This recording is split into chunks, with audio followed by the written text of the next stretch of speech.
Welcome to clinicaltrialresults.org. I'm Alexandra Almonacid. We are at the ACC 2007 in New Orleans. I have the pleasure to have with me today Professor Dr. Sigmund Silber from Germany. Welcome. We have a very specific question for you today.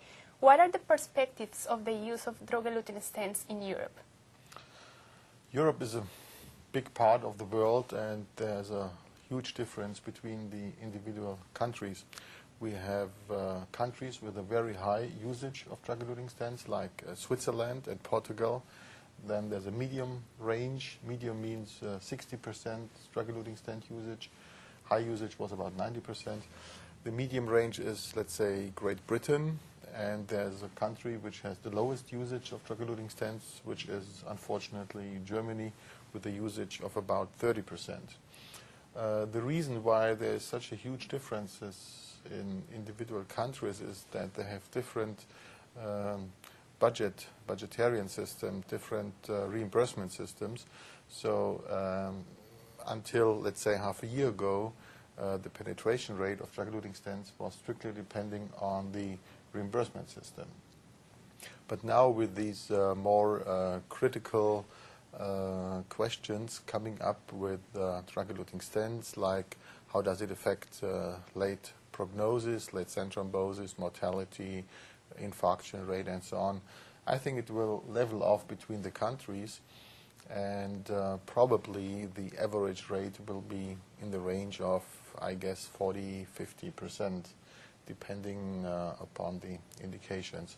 I think the best cost-effective analysis for drug-eluting stents has been made by the British NICE Institute, and they came up with a recommendation that drug-eluting stents should be preferred in vessels smaller than 3.0 millimeter in diameter, and or in vessels longer than 15 millimeter lesion length. So this will, I guess, make very much sense to focus on these patients. One of the most controversial topics of this meeting is the safety of drug-eluting stents. How does this affect your clinical practice in Germany? Well, I can only speak for my personal opinion, and I personally was already aware of the safety problems with drug-eluting stents much longer than after Barcelona, because we had a very strong brachytherapy program, and we were actually the first novosteroid users in Germany. So we knew about the problem with anti-proliferative measures like brachytherapy and the problem of late vessel occlusion.